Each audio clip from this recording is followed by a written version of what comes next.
Under the Speaker's announced policy of January 9, 2023, the Chair recognizes the gentleman from Virginia, Mr. Good, for 30 minutes.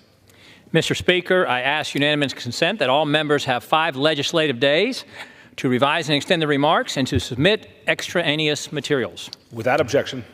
Thank you, Mr. Speaker. Mr. Speaker, I'm here tonight concerned about our country, and I'm concerned about our willingness as members of Congress to meet the moment, to stand in the gap, to validate the hope placed in us as the Republican majority, to stand in the gap and to meet the moment to deal with the great crises, the threats facing our country. I begin with mentioning our national debt. You know, the days of spending without consequence are over. We have 40-year high inflation as a result of unprecedented, excessive, reckless spending. We're on track this year for a $2.5 trillion deficit. We're running a monthly deficit of about $200 billion a month. And again, we're suffering the consequences. 40-year high inflation, grocery prices where Thanksgiving dinner costs 40% more than it did when this president was sworn in 3 years ago. Gas prices are up, utility prices are up, housing prices are up, rent prices, and then you've got interest rates. The American people suffering further under 20-year high interest rates. Interest rates that have been increased by the Fed in a futile attempt to try to combat inflation. Historically, you raise interest rates because you have a hot economy and you're trying to ward off inflation.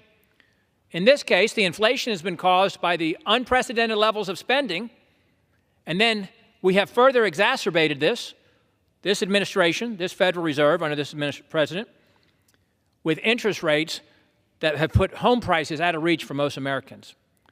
Well, now we've got our credit being downgraded, 2 credit rating agencies having downgraded our debt, which will further cause interest rates to go up and payments on our national debt to increase even more.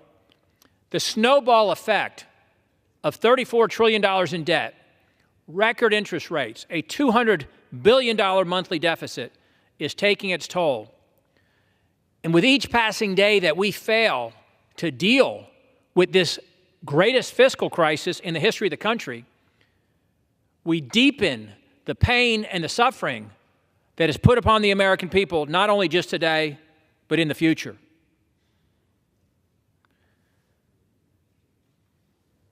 And meanwhile, how do we see Congress responding? Do we see a commitment here in this House to cut our spending, to deal with our discretionary spending, as we call it? Every dollar we spend in this House and in the chamber next door, every dollar we spend for discretionary spending, everything that we vote on our spending is borrowed. Total this year, discretionary spending is somewhere around $1.7 trillion.